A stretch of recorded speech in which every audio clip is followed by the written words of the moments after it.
Thank you.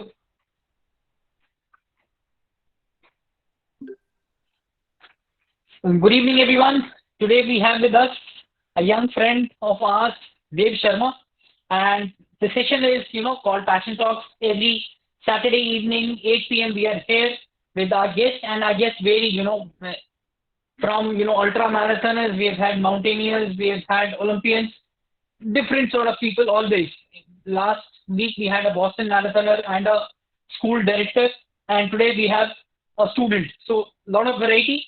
But then what separates Dave today is that Dave is not just a book lover. He's a student of class 9. He has done so many other things, including squash. He plays basketball, and he does so many other activities which he's going to share with us in next about 40 to 45 minutes. So that's the format which is going to be there. We'll have 40 to 45 minutes of interaction. We'll be asking questions to him. He'll be replying. And we've got Milan also with us. Milan is my, dear friend from IIM Lucknow, and he'll be asking questions which will be specific to books and other things like coding and all, because Milan himself is a graduate from IIT Delhi, and presently he's in IIM Lucknow. So he fits the bill between a bridge between Dave and me. So that's how the whole process is going to be taking place. So welcome once again, everyone, and welcome, Dave. So Dave, first and foremost, what I want to know from you is why in present times, when everybody is so much into digital world, playing games and all, and especially in class 9, what made you so interested in books? Over to you. Sir, first of all, thank you for giving me this opportunity on coming on Passion Talks. Sir, the reason for the question you just asked was that I was introduced to books at a very young age. And since I really got attracted towards them, I really like reading books. To me, like, it was a whole different world where I could like go and, for example, drown my sorrows, have fun, and imagine a whole different world. So that's what kept me one step above all of the new technological devices that have come, because everything that they can provide, I feel books provide to me 10 times better.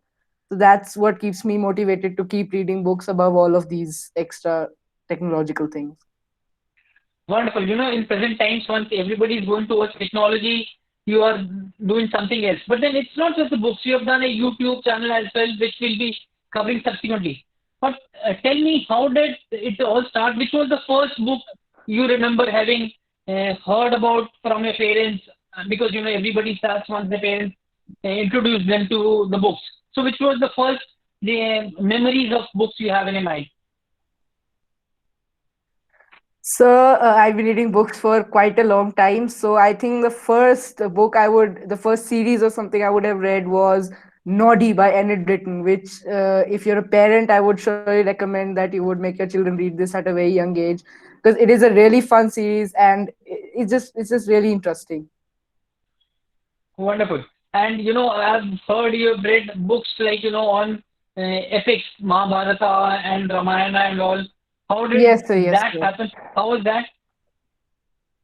So Again, from I your used to keep parents, hearing grandparents, that way. So I used to keep hearing stories from grandparents and parents. So I thought, why not actually read the stories, which I can read the whole entire story instead of parts of it. So I decided to go on with reading all of these epics. Okay, that reminds me, in my case, once I was preparing for my MTech, there used to be lots and lots of books, and there used to be lot of learning videos. Like in this case, I would say I would any day prefer watching Ramayana and Mahabharata compared to reading. What is your case? You prefer watching a Ramayana on TV, or would you go ahead with reading Ramayana? I think I would go ahead with reading, because if they were to put the whole epic onto the TV, it would go on for a span of a very long time. So they cut out pretty important parts which are otherwise provided in the book. Same is with the series like Harry Potter and all these the series which are blooming up.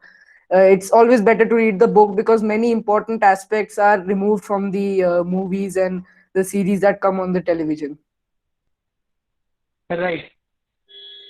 So So I'll just yeah, I was about to say that. Milan, I think you will be able to do justice, because for me it's difficult to comprehend because of my age, Harry Potter and that. So over to you, Milan. Please go ahead. sure, absolutely. So yeah, so talking say of Harry Potter. I just looking to get your thoughts on, for example, what was it about Harry Potter, the book, that you really enjoyed about, maybe a feeling that you got from reading the book that you could not have got while watching the movie. Can you talk about that? I think one fact was it was pretty annoying that people were cutting out very important parts, and I would find it very frustrating. Why is this not there Right, in the movie? And secondly, right, the book provides a sense of realism because in the book you can actually imagine the characters how you want them to be, and the movie is just like a set thing thrown towards you. So in the books, it's completely up to your imagination, and you can actually imagine the entire storyline going on side by side while you're reading the book. right. Absolutely, I agree. So, so drawing from my own experience, say, having read Lord of the Rings before watching the film, I could draw up my through my imagination all the various scenes that they would travel through, whether it would Yeah, be the yeah. mountains. And I remember, traveling to Leh, and that was the book that I had with on my side all throughout that time, because that way the book just added to my Okay, imagination right, so much right. more. So talk about, yeah, that aspect about the imagination that you get when you read a book. And the most Yeah, imaginative I was experiences. thinking that when you're watching a movie, then like let's say Yeah, you've read the book before watching the movie, then you have yeah, a specific imagination of your character. So when you watch right, the movie and the character looks nothing like what you imagined, that somewhat reduces your interest in the movie. And I find right. that really annoying. Like, why is this guy looking like this? He's supposed to look like this is how it's described in the book. So it looks nothing similar, and that just ruins the entire movie for you. Absolutely, yeah. I can totally relate that. So how do you pick the next book that you are going to read? Who do you go to your for your suggestion? See, usually it used to be my father who used to introduce some series to me, and if I used Yeah, to like it, I used to just go ahead and read the entire series. I prefer to that's read series over singular books because and you can actually go part by part by part. But one book, it's just like it's still interesting, but it just ends in that one book. And then you start imagining what could happen in a further part, and so on and so forth. But in a series, you get the whole storyline just written down in front of you, and it's just really fun to imagine everything taking place. ab- absolutely. I can totally relate. So what are like your favorite five series, if you can share, and maybe also the favorite book within that series? I think this is a probably a long question that I'm I beg asking. your pardon, your voice was not clear. Sure. Sure. So I was asking, what is it, like, your favorite series, and which is the favorite book within that series, and why? Uh, yeah. I think my favorite series, but that is a very difficult question. But I think my favorite Yeah. series will be the Artemis Fowl series. Reason being, Okay. first of all, because of the character development.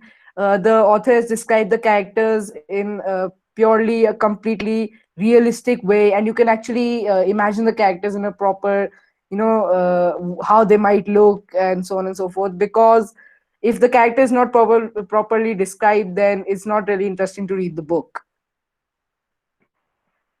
And Right. after Amazing. that, the next aspect which I would like to bring in is the realism.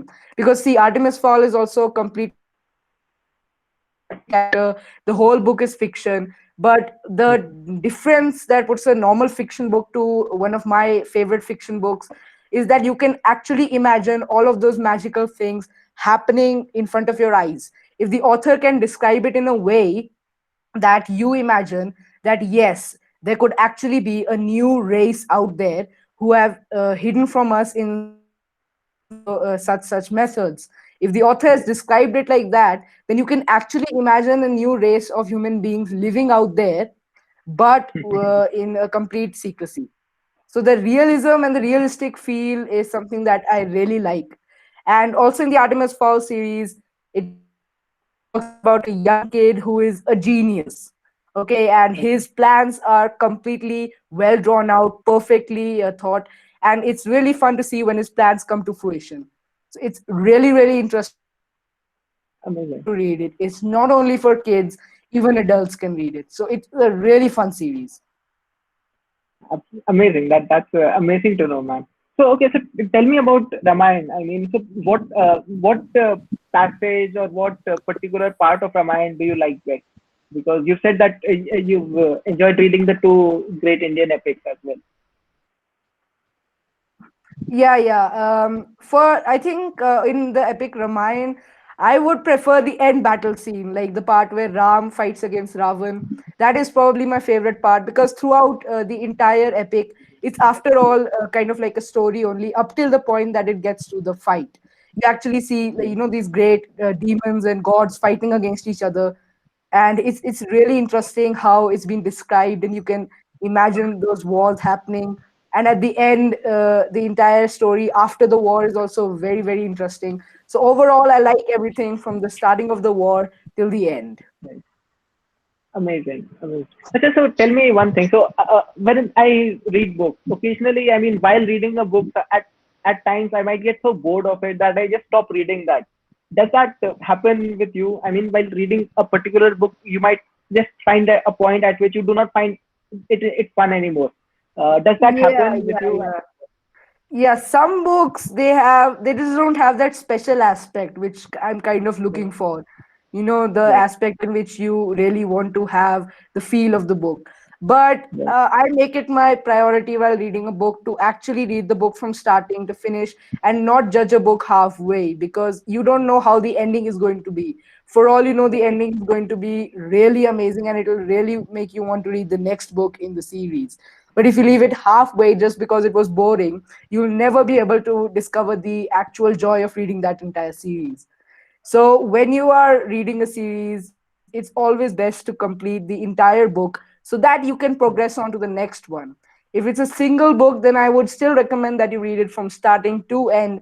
Reason being, same reason that there might be something which actually interests you towards the end, and the suspense and action slowly builds up towards the end, because obviously many stories will have starting which is not really interesting, and that is for many different books. I've read several books which starting is really, really weird and it just progresses on very slowly, but towards the end it becomes much more action packed, much more adventurous, and that just keeps your interest alive. So it's 100% my priority to always just complete a book from starting to end, from the first word to the last word, so that I can discover every single aspect of the book. right. Yeah, I mean, I totally agree with this. So it's really important to make that commitment when you start reading a book that you're going to finish it. Yes, Because yes. maybe that commitment is just the one thing that can really drive you to complete the book and have the real enjoyment that you get towards the end of it. So, okay, so talking now, say, of the genres of books that you like, I understand that Artemis Fowl is a fantasy book. It's a fantasy series. Are Yes, there yes. other genres as well that you enjoy reading? Maybe humor or science fiction? Any? I Nah. Yes, yes. I think apart from my fantasy and adventure action, which I really love humorous books as well. Some of them are like really funny, and a mix of imagination and fantasy is just completely amazing. It's really interesting for me. For example, Geronimo Stilton. It's a good combination of fantasy and humor. But apart from that, I also like detective series. For example, Famous Five, Got it. which is a pretty popular series Got it. written by Enid Blyton. Secret Seven, Got also it. by Enid Blyton, is a very Yeah. popular detective series. Then Yeah. we have Hardy Boys, which was very popular long Hardy time Boy. ago and is still very popular, written by Franklin W. Dixon. And for Hardy Boys and Nancy Drew are two of my favorite detective series. And the fun fact about them is that you never know how it's going to end up. It just leaves you guessing till the very last word. You have to guess, you keep guessing, you think you solve the clues, but at the end, it can be something completely unexpected. Same is with Nancy Drew. It is completely the same. You go from not knowing anything, still not knowing anything, and at the end, you just get hit by all the information like a punch in the face. And it's really interesting. I really, really like that. So I also like fables, which have some kind of moral at the end. But still, I would say that even fables should have a fantasy aspect to them. Some fables are just real life incidents, which just makes them factual books. So if they have a fantasy aspect to them, it keeps the interest of the reader alive, and then he can actually read the story to the end and understand the moral. So these are like my favorite genres. That's amazing. What about non-fiction? What kind of non-fiction do you enjoy? Yeah, yeah. I like non-fiction help books, which actually have some kind of value. Because reading a book about politics might have value for someone, and reading a book about money, how to like manage your money might have value for someone. So anything that you think has a value for you, I suggest that's which angle you should go for in non-fiction. Like I have read Seven Habits of Highly Effective Teens by Sean Covey. It was a pretty popular book, and it actually has really interesting titles and stories and examples which really make you want to go ahead and read them. And another one is You Are Awesome by Matthew Said. If you don't know who Matthew Said is, he's an ace table tennis player. And he has written a book which is You Are Awesome, encouraging young kids to just to tell them that talent does not come from birth. You have to develop your talent yourself. He says that he had no talent for table tennis, but it was just his determination that made him actually play table tennis that good. And along with non-fiction, I also have a series of three books written by Jocko Willink. Now, before I get into the name of the books, Jocko Willink, he's a Navy SEAL. He served in the US as a Navy SEAL for 20 years. So when I read his credentials, I knew that there was going to be some valuable content in this book. Now, his series is Way of the Warrior Kid. Now, the point here is that the characters he has kept are reasons, but the storyline is completely real. There is no magic, no fantasy, nothing included. It is 100% real. And it's totally about a young kid who finds himself weak and less smart than all the other kids. And he is transformed from a wimp to a warrior kid, which is to say, a very disciplined kid, thanks to the help of his uncle, who is a Navy SEAL. So it's a trilogy, you can say, of three books, which is first is Way of the Warrior Kid 1, and Way of the Warrior Kid 2, Mark's Mission, and third is Way of the Warrior Kid 3, Where There's a Will. So it just talks about your physical aspect of becoming a warrior kid, your mental aspect, and then both of them combined respectively. So it's just a one big disciplined person you can be and be the best person you know. So I think these will be some of the examples of non-fiction books that I really like. Uh, that's amazing, Dave. So I really enjoyed that bit about cultivating your abilities. That nobody's born with any talent. You have to work for it. Maybe by cultivating really good habits or doing something very consistently. Yeah. So tell me about how you developed your own reading habits. So I mean, I got your point about making that commitment that when you start reading a book, you complete it. What are the other really important habits that you have developed, which have helped you sustain this reading habit? I think one is that I have the ability, I'm able to just block out the things that are happening around me, which helps me read wherever I am. Like I can be on a train, a bustling crowd, and I can just sit down and start reading because I can just block out things around me. And that, first of all, helps me understand the story better, builds my interest in it. And I've noticed that many people take a long course to read the book, even though I read it fast. I read it pretty fast. That is one thing about me. I read books pretty fast, and I get every single word. I understand everything to the point. The reason is that I pay close attention towards the book and I just block everything else out. Because, see, because there's several distractions. As Sir mentioned, that there are new technological devices like mobile phones, laptops, PCs. So several people will just jump onto social media and start talking to their friends. Now, many people do get enjoyment in that, but that is overall, first of all, it harms your eyes.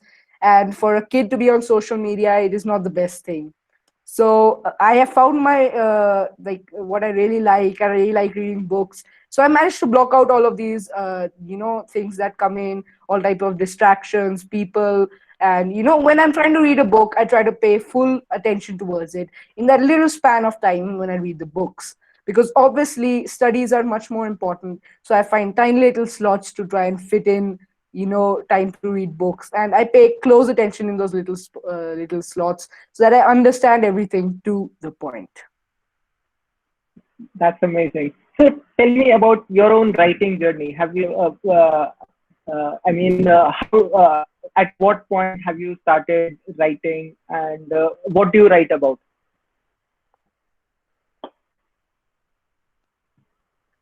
Yes, I had started writing.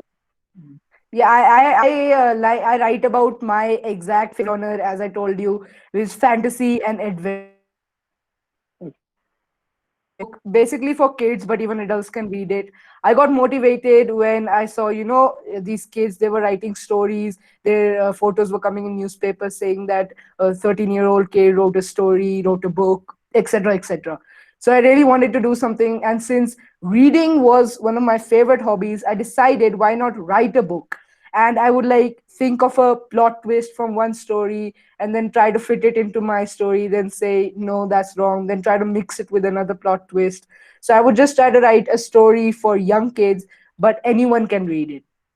So obviously my story was going to be based on adventure, because and of course adventure needs a villain. So thinking about the villain, anything that could go wrong, a situation from which the heroes of the book will have to try to escape out of, that was pretty hard. But comparing all of my knowledge from all different types of books, it became a little bit easier to try to create a plot twist. So I'm still on the journey of writing, and let's soon hope that this book will be published. That's amazing. That's amazing. So at what point did you decide to, did you figure out to share your ideas through YouTube? What was the immediate impetus that encouraged you to make a YouTube channel? See, the reason for this was since my father was in the army, we had changed many different places, and I had changed over 10 schools up till I was in class ninth. So, first of all, I have met many people and I have friends all over India. My parents had introduced me to books early on in life. There had been no looking back. But I noticed many of my friends were not reading at all. They were distracted by social media, mobile phones, laptops, and all of those stuff. So I really used to love, like, recommending books to them and seeing them grasp the knowledge of the books and then get really interested in the series. But then I thought, why not do it on a much larger scale? So that's how my channel, Genius Apple, was born. And I decided that I would post book reviews, book related content over there. So I remember the early days of my YouTube channel when I used to be practicing in front of mirrors, getting nervous in front of the camera, having to do several different takes. And my editing was not as good as that time as it is now. And even though the quality of my videos has improved since I started, there's still so much more to learn, as learning never ends. That's what I feel. And there's so much more to learn for me. And I used to get really annoyed that my channel was making very slow growth. And so one day I had reviewed a book by author Nitin Soni. He's a chartered accountant, and I had reviewed a book by him. So somehow he found that video and he made a video on me saying that he was really impressed with the way I described his book. So that was one of my main motivations. And he helped me going and he helped me keep me going. And I really felt like that my work was being recognized and I was actually providing some value to this world. So that's what kept me going. And I still post content regularly till now. And I'm only 50 subscribers short of 1,000. Uh, So that's how that's the YouTube journey went through. Yeah, that's so amazing. I mean, people see all these amazing YouTube channels, and it comes, and I mean, it seems like all of this comes automatically to the YouTube creator. But I mean, seeing you tell your story, it's quite clear that creating a YouTube channel takes so much effort. It takes so much practice, and seeing that Yeah, input, it does. You have to decide what your next video could be and all. yeah. So, I mean, that's absolutely amazing. So, what was the book review that you really enjoyed making, that you felt you really had a, I mean, you achieved a really good result in? Uh, I think my favorite book review will be the book review of The Magic of the Lost Temple by Sudha Murthy. And if okay. you were to go on my channel page, you would see it's one of my most popular book reviews. And the reason I like this one is for a few reasons. One, that Sudha Murthy is a really, really interesting writer. She talks about Indian small village life and things that are going on in cultural India. She focuses on the village aspect, which is really interesting.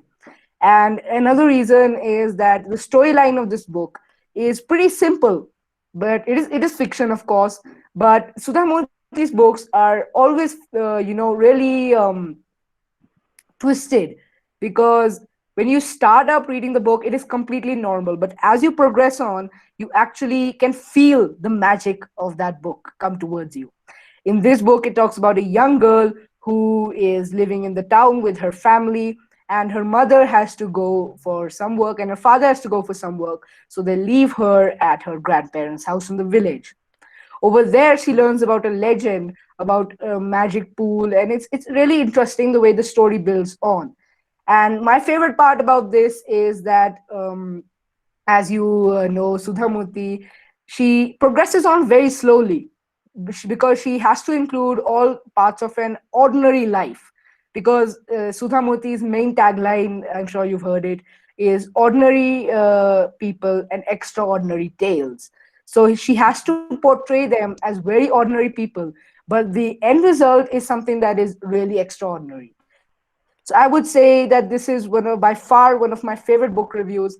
There are several more, but I think this one really tops the list.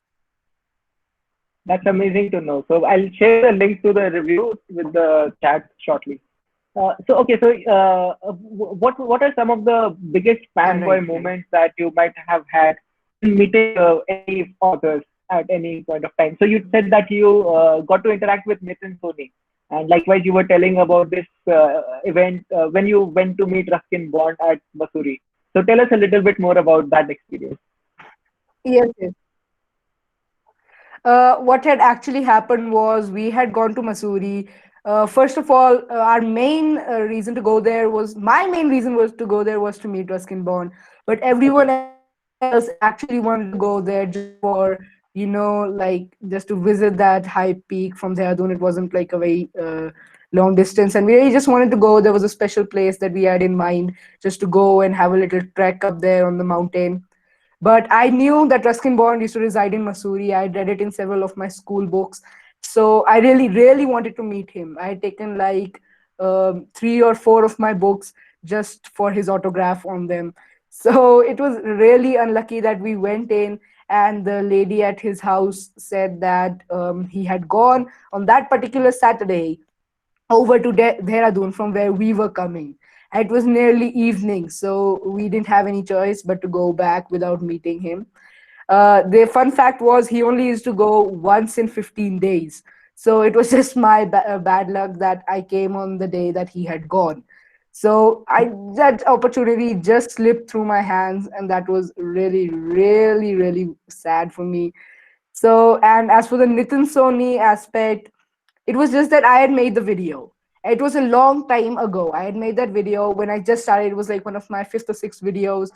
So I had made that video, and people were watching it as usual. The slopes were going as usual, and people were just watching it, sharing it, etc., etc. So one day I noticed this video on Nitin Soni's channel, and it was quite a while after I had posted this review. So I was pretty pumped, and that motivation just kicked into me.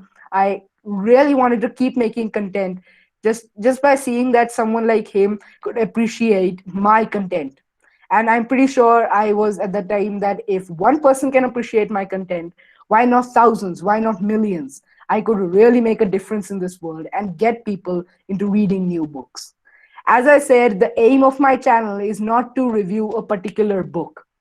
The aim of my channel is just to point out certain series which people can pick up and read. And if they want to know a brief aspect of what happens in a particular book of that series, they can watch my videos.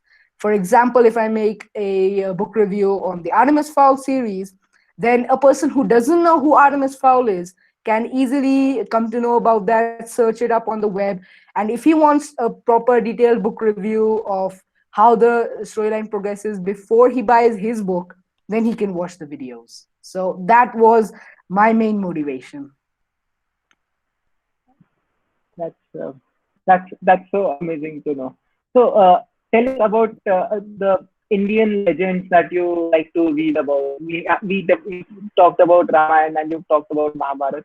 But what are the stories from Indian history or from Indian legends? Prithviraj You Chauhan see, that you.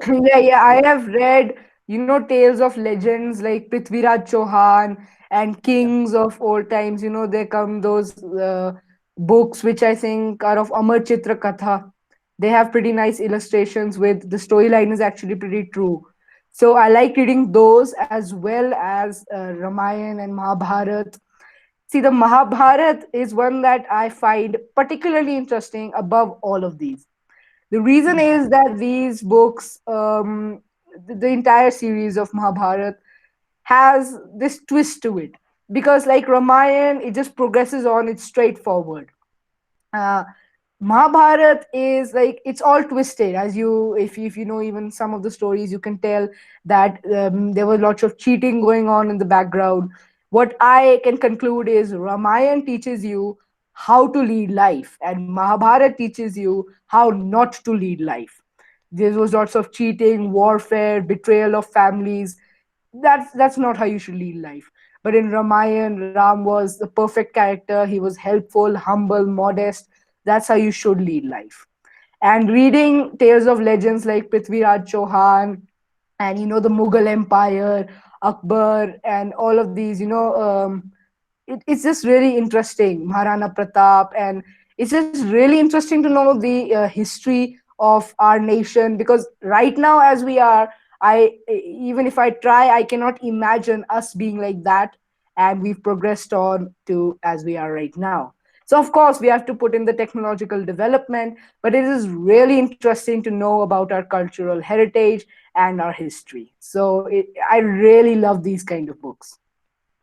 Uh, so, what period of Indian history do you find most fascinating?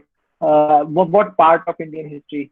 Uh, I think my favorite part will be the rule of the Mughal Empire. Certainly, because it was one of the most large standing empires as far as I can recall. And the stories that are included in there, how the battles were fought, how many braves gave their lives to protect their nations.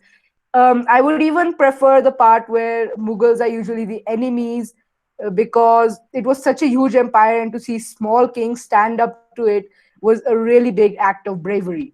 But I would also really like the ones, where the Mughals are pushing through an even greater force. It's really interesting to see how the Mughals started up. The Mughal Empire had started up small, like all other empires. It didn't just start up big. So I think that will be my favorite part of Indian history. I can't describe it any better than I did. that's absolutely amazing. So, now tell me about other aspects of your life. So, you also play squash and you also play other sports as well. So, Yeah, yeah, tell us a yeah. little bit about squash. So my squash journey started, first of all, thanks to my father, who was my first coach, and he had introduced me to squash, taught me the basic hand techniques, how to play the game, and it was overall a really interesting experience. Now, when I came to a particular station, we came across a coach who was an Asian level coach, and he used to meet up every evening with the kids of that place to just come there and teach them free. So we really learned a lot under his advice and his supervision. So that's where my squash games actually boosted up. That's where I got the actual fun, the thrill of playing it. And from there only, I went to play my first national tournament in the Squash Rackets Federation of India. and it was really interesting. We went there, we met many different squash players. I had a good time playing over there. Even me and my friend from the same group, we had gone over there together, and it was a really fun experience. After that, we came over, and I used to play all alone, practice, and keep pushing the ball into the wall again and again. It was just that practice makes perfect. Those were the lines I was going across. So when I used to keep practicing every evening, I used to walk down from my house, go over there, and start practicing, just hitting the ball onto the wall, just continuously. And I would get tired, take a sip of water, maybe glucose, and then just suddenly get back in and start playing. So from here, I went to play my second national circuit in the Squash Rackets Federation of India. And this time I went alone, but still made so many more friends over there, and I met up with many people. It was really, really a fun and enriching experience. And I'm looking forward to many more in the future. I certainly hope to play more squash tournaments. And I really love squash, the thrill I have while playing it, the fun, and just the fact that if you love a sport so much that you are ready to go every evening and throw a ball onto the wall continuously, I think you're on the right path. So this is my squash journey up till now, and I really, really like squash. It's really interesting, and even the gameplay. You need to be very smart if you have to defeat your opponent, because the opponent could be equally smart. So just to have that game of strategy, it's really interesting for me. Absolutely. So yeah, I completely agree about strategy aspect. A lot of sports, so this is mathematical area called game theory about the mental games, about what is the your opponent thinking. So when a footballer is taking a penalty, he has to play mind games with the goalkeeper as to which Yeah, yeah, way he hit certainly that does. penalty. So I totally get that. That is something that happens with squash as with any sport. Right. So talking about another initiative that you have, tell us about the Young Readers Club, the virtual book club that you're starting, and the community that you are seeking to build with this club. Yeah, so my virtual book club is something of a dream as of now. I've not accomplished that yet. So, what Okay. I really wanted to happen in here was that obviously it had to be a virtual book club, because in the current state of things, we cannot meet up with 8 or 10 people at a time. So, I decided to start a virtual book club. I wanted to do something like we could meet up at the weekends, and throughout the week, every member was assigned a book to read. They could choose a book out of a virtual library, and they could meet for long hours on the weekends to discuss how they liked the book. Like five members would have read a certain type of book, the five others would have read another type of book, and they would meet in small groups within the virtual meeting and discuss it among each other. And we could discuss for a longer time, and we could even recommend books to each other to read for over the course of the next week, and then meet up at the weekends. Of course, if somebody has some important work they can obviously leave, but it would be really interesting to meet up with everyone for at least an hour. And my dream was to create the largest online virtual library.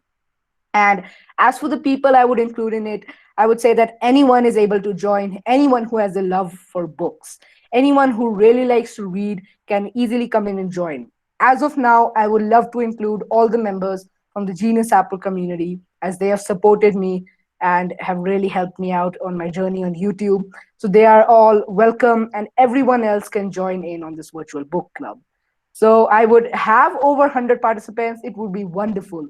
But we would only host meetings for 8 to 16 people, so that we can actually get the enriching experience and the important points of every book in that meeting. If we have only 8 to actual 16 people, it's going to be really fun. So that's my virtual book club dream. Uh, that's so amazing, and I completely agree with the size that you are suggesting of 8 to 16. That is the optimal size at which you'll be ensuring that that the discussions are quality and that everybody is contributing to the club. So okay, so tell me a little bit about the Global Book Community Award by YouTube. All right, all right. The Global Book Community Awards 2020 is hosted by QWERTYthoughts.com. It is a site for if you want to get your book published, if you want to buy books, if you're a blossoming author, you can go to that site and get some of your books published, advertised. So this year they were hosting the GBCA 2020, which is the Global Book Community Awards. And my channel, Genius Apple, was nominated. This channel, Genius Apple, was nominated for this round one. And according to the jury, yes, we made it into round two. So I think probably because of my videos or something like that, the jury, I don't know what on which basis they had judged it. So we were put into round two. Now the point here is that round two depends on voting.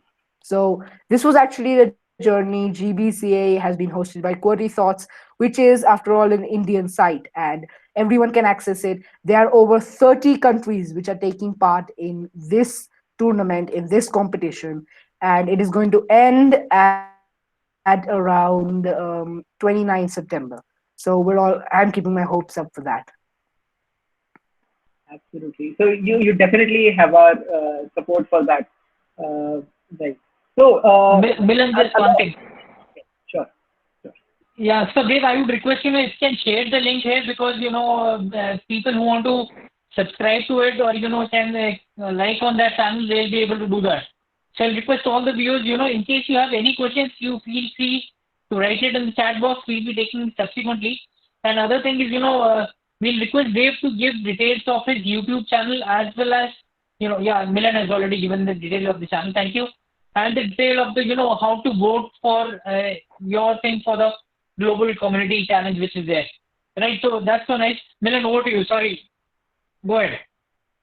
Right, right. Sure, sure. So, yeah, so another aspect that so I can see that you have built up, a habit, and therefore built up a lot of practice and you can say expertise in squash, in reading, and at the same time, you're also working on coding and development. So, tell us a little bit about your journey. Yeah, yeah. Okay, so when I was like last year, my dad introduced me to Scratch, which is a coding software.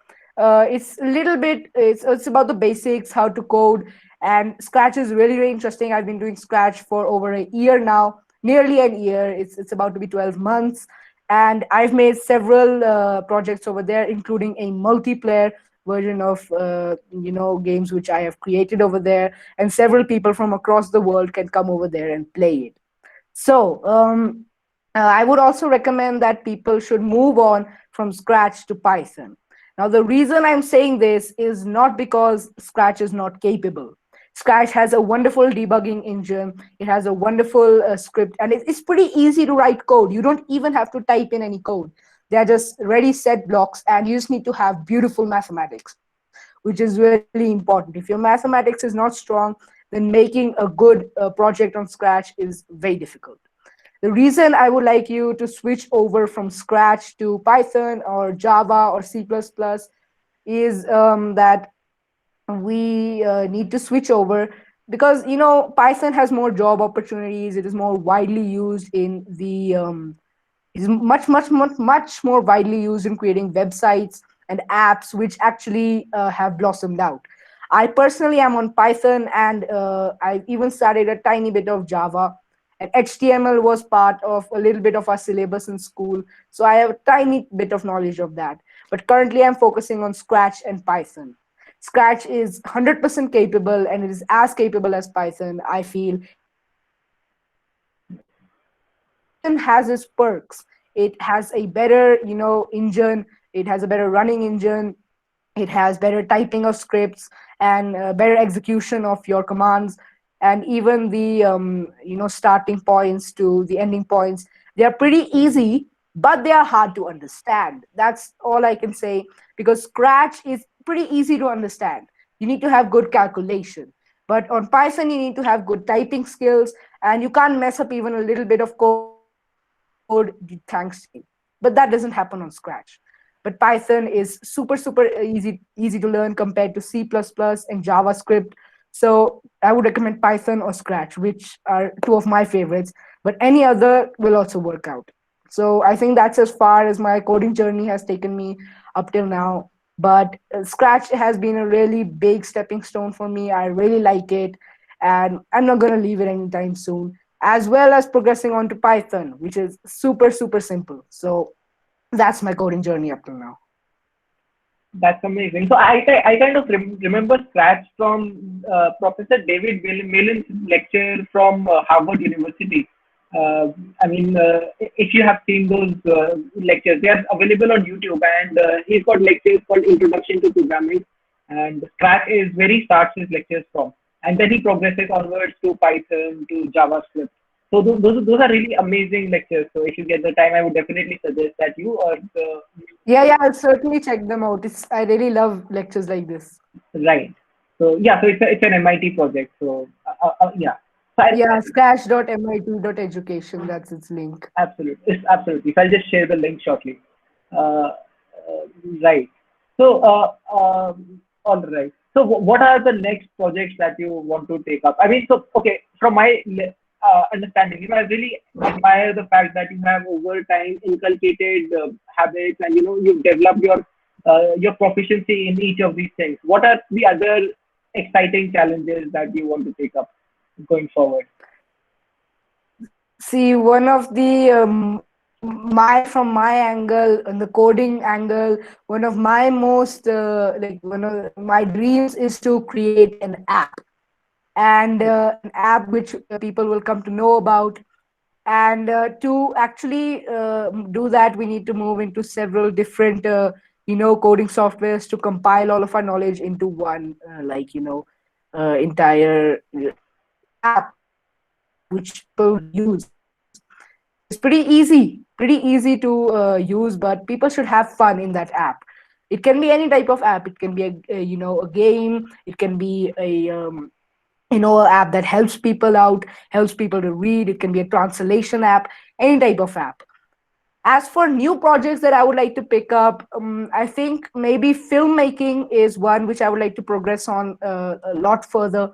But currently, I'm using time boxing, which is a very simple method of controlling your time, breaking them down into chunks so that you can separate the time and sort it out individually. But trying to pick up more and more projects will take up more of my time, and as I have to keep studies on the par as well, it is really hard to inculcate more and more projects. So if I have to find something new to do, I have to decide its priority. So let's say I want to start up with a new coding software, which is pretty basic, but I can easily put Python at more priority than that coding software. So that needs to be sacrificed if I have to manage my time, because time boxing is pretty simple as long as you have things that you can actually control. If you have like tens of thousands of things to do, how are you going to break them down into chunks? Because even if you have 10,000 things to do, you can break them down into chunks of 1,000, maybe even 10, but those chunks of 10 will be so many, you will still not be able to cope up with your work.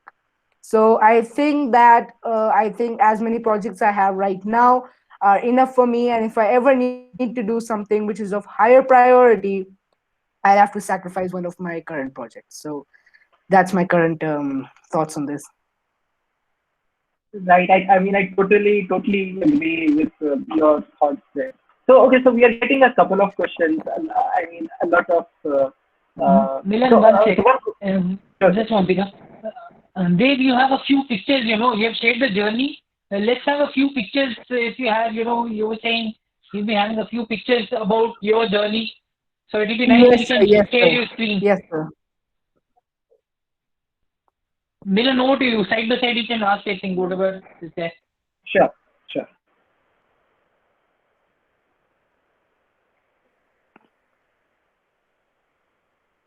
Right. So is this visible? No, are you presenting your screen? Yeah, Yeah, it's it's coming. started to present. Yeah. Yes, sir. So this was when we had gone out on a biking trip. I remember when we used to go on these long biking trips, and Dave, just a maybe sec. stop at a It's not mountain in started. between. It's not started, I think. Oh, can you? No, Sorry. I can see. Roman sir, I Yeah, can see sorry. is. Yeah, visible. Yeah, Sorry. yeah. Yeah, they continue. So we used to go on these biking trips and, for very long time, stop at, mountains, maybe climb up a little bit.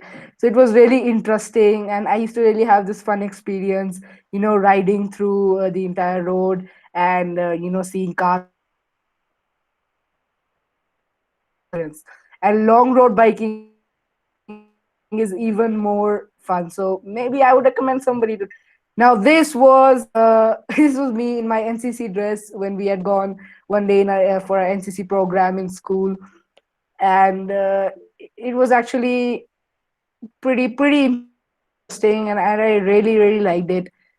Overall, the so is my screen visible? Yeah, yes, your screen is visible. So overall, the NCC experience was also a really fun one. We used to do drills every time at school, and meeting up with all different kinds of people in NCC was also a very enriching and interesting process for me. And I feel that it really built up my character to a nice level. Now, this was during my second squash tournament for SRFI. We had gone to the Chandigarh Squash Academy, and this was me after coming back from the matches, and we were about to leave. So this was also, as I mentioned, an enriching experience, and to have so many players of squash with the same interest at one place, to communicate with them, to talk to them, to ask about their interests, really fun and overall interesting. Now, I used to really love going on trekking. We had gone on a mountain in the Kangra Valley, and I just got ready early. We woke up at 4:30 in the morning and started climbing this tall mountain that was at the edge of the city. So we climbed for hours. It took us a total of 5 hours to reach the top of this mountain. We were exhausted, but overall, it was really fun to climb the top of this mountain and look at the beautiful view down. And after climbing continuously for 5 hours, we just got to the top and fell down there. We were so tired, and it was really interesting, because the best place I feel that people can be the best of themselves is around nature. So when there were no vehicles coming around here, no smoke billowing out of the exhaust pipes, the chimneys, it was really calm, clean, and me and my friend, we kept taking detours to click photographs and try to sidetrack everyone else, which is probably, I think, why it took us over 5 hours to climb the entire thing. But it was overall another enriching and fun experience.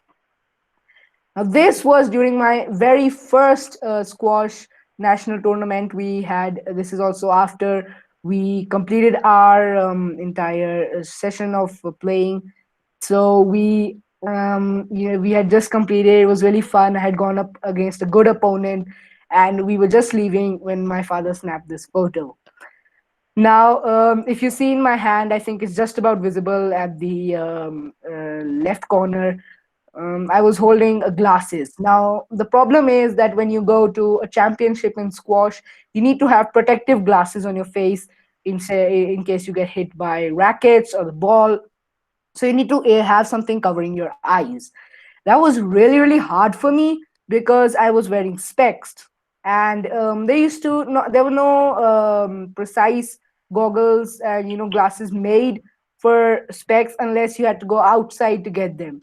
So luckily we managed to find them here, and it was really fun. And I think I see why you need these, because once what had happened was, while playing, one of my friends, his racket had hit my nose, but not exactly. His racket banged into my specs, which then got pushed into the skin, which then started the bleeding. So this does not have a joint like this. It is like one thick goggle type, covering like a scuba diver, and it is really interesting. I think the final one will be this one. Now, this one was from when I was very young. I think I would probably be around 7 to 8 years in this picture. And I had just learned diving, and I just couldn't stop it. Like, I would dive, swim, get out of the pool, dive, swim, get out of the pool, just keep doing that over and over again. And people had to tell me to stop doing that. So I think that's just about it, except for this one. we had so if you don't know who I'm standing next to, this is Harry Potter from the famous J.K. Rowling series. And this was even long ago. I might have been 5 or 6 years in this photo. And since I'm standing next to him, I actually thought that my favorite character had come to life. So those I think will be my favorite, photos, which I would love to share with everyone here. So that was that for the photos. That's so amazing, Dave. Yeah. So I mean, from your story, the one thing that I've really enjoyed is how you consistently built yourself up. So that would be a general suggestion that I mean that will be coming. So that's kind of one of the ethos of this channel itself of Passion Talk. That you should build yourself up slowly, whether it comes to long distance running, as me and Romil sir do, or adventure, as Romil sir does, and reading books, or cultivating really positive habits. It's really about starting slow and then building it up to the sheer force of your habits. So yeah, Dave. Any additional thoughts, Romil sir, on your end? No, Milan, I think we are running short of time. We'll take the questions. There are a Sure, few questions which sure. come up. Uh, Yeah, so, yeah. So one very interesting question that is coming up is, how do you compare reading e-copies versus hard copies? So a lot of Ah, schools are now recommending I have e-copies. actually done a video also comparing. I've done a video comparing both of these types of copies on my channel, but I think I Okay. would find the hard copy much better. The reason for that is, first of all, you can actually maintain a proper library and look at it and see how many books you've read. It's really interesting for me. And also, then you cannot deny reading the feel, holding the feel of the book in your hands, and holding it. Whereas in ebooks, you're staring at a digital screen, which anyways people have to do that more and more with technology. And even to those people who don't really want to do so, it becomes kind of a compulsion. So it's really interesting. Hello, All right. Uh, so, Dave. uh, right.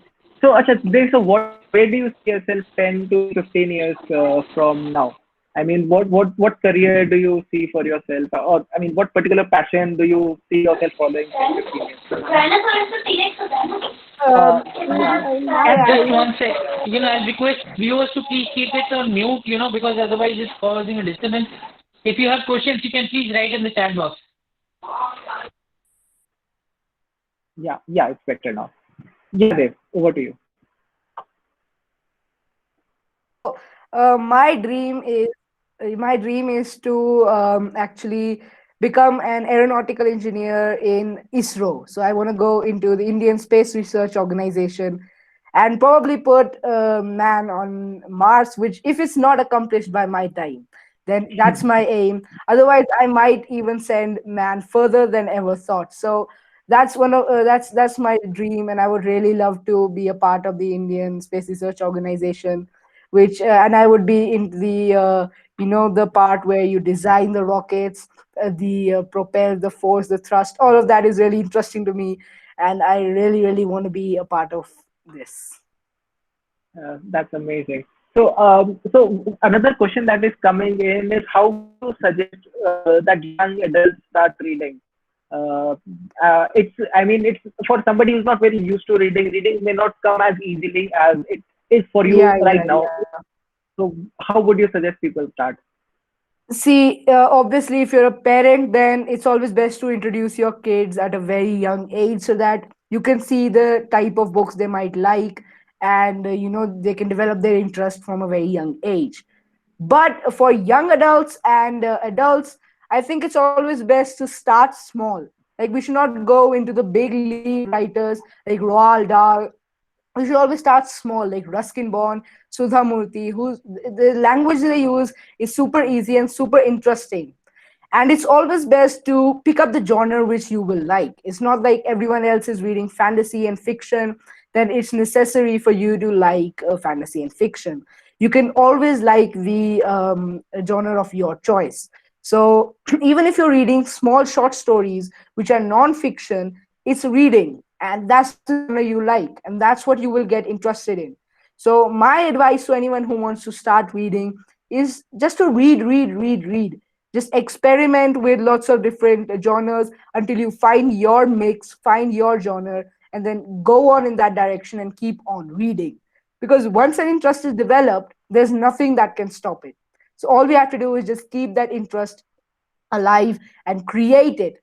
And if you're an adult, let me just use the word recreate it, and just push through and start reading books again, which is a really fun experience. For anyone who is not believing me, reading books is really interesting. Try it out. Amazing. Amazing. So tell us a little bit about how you manage your time. So you mentioned about this time boxing technique. Can you share more about how you do that? Yeah. When I use time boxing, I actually in the morning or like last night, previous night, I write down first of all a to do list of all the important things that I need to do apart from like reading, playing squash, all of the stuff, so like school work, and everything else. Then I also divide it, like if I have to do like studies for like 2 hours. There's a technique I read about called Pomodoro. You should wait for 15 minutes before starting to study again. Like you study, then get up, roam around for 15 to 20 minutes, drink water, maybe do some stretches, and then get back to studying. Because according to scientific research, it says that the human mind cannot stay focused for more than 20 minutes. If you continuously read for 10 hours, it's going to slip away the next day. So you should like break down into like half an hour, then get up, then half an hour, and get up. So that's one technique that I really apply. And for any work that I'm doing, just to keep myself focused, I keep getting up in between. As for the time boxing aspect, I would say that time boxing is something that my parents introduced to me, and it's just about dividing your time equally, like giving swimming a perfect amount of time, but giving squash the equal amount of time so that you can develop both your skills in unison. Same is with studies. But of course, I think when you do a swimming time and squash time, the studies time should be nearly double that. So that's one time boxing method that I use. That's amazing. Acha, so Dev, what books, suggest some few good books for a 9-year-old. I understand that it depends on people's taste, but give some variety, some suggestions that people Yeah, might yeah, like to definitely, start. definitely. I think I'm just taking example of many different people I've seen at the age of 9 or 10. I think mostly a child would like Geronimo Stilton. If you haven't heard of it, please check it out. It is really interesting. And Geronimo Stilton is the life of a mouse, but not like living in the jungle or something. A civilized mouse civilization living like in cities, and overall it's a good combination of fantasy and humor together. So I think a 9-year-old would really love that. Apart from that, I would to Enid Blyton and her short stories. There are several thousand short stories that Enid Blyton has written, and her stories are just magnificent. They are beautifully crafted, and I think perfect for a 9-year-old. And if it's around a 9 or 10-year-old, then you can obviously start to introduce Famous Five and Secret Seven, which it'll be a little hard to catch up with the storyline. But still, if you introduce that from the age of 9, then obviously the person will be able to go and start reading Percy Jackson, Artemis Fowl later on, because their interest for such books will already have developed. So I think these will be good suggestions for a 9-year-old from my perspective, totally. The book that you suggested, that was Journey Most Certain. Can you correct that? Geronimo, Geronimo Stilton. Okay, sure. It would be great if you write I that I down. just So I just I just write it in the chat. thanks. Um, what is students' constructive leadership, uh, uh, and how can young ones develop in future nation building? So that's a question that we're getting. Uh, If yeah. I think from my perspective, if a person is has, like I mentioned, the way of the warrior kid, all the aspects, like the person is disciplined, the person is humble, the person is modest, and overall he has a personality is a person who you could trust with nation building, and he will certainly turn out to be a pretty popular person, and he will be well known, because if you have all of these qualities, you're a very humble person, very modest person, naturally people are going to like you and you will have very less enemies. So I think on those lines, I don't think I can talk much more, but from my perspective, this much I think is enough. Amazing. Amazing, Dave. Amazing. Roman, sir, any closing thoughts on your side? Yeah, it's been a great 1 hour listening to him. There's so many lessons, not just for children, but for parents as well, for adults. And thanks, Milan, for hosting. I'm sure I wouldn't have done even 10% of justice to what you did. So thanks, Dave. Thanks, Milan, for such a wonderful interaction. There was so much to learn. And, I'm pretty certain that by the time you grow up, you do best for the country, the way you've been dreaming about, the way Nikhil has been doing, your father has been doing for so many years. I'm sure you're going to make all of us proud. And all the best for your future. Thanks, Milan, once again. Thank you, sir, for giving me this chance to speak. I really appreciate it, sir. Thank you very Great much, listening sir. to you. All the best. Good night. Jai Hind. Thanks, Dave. Yeah. Thank you, sir.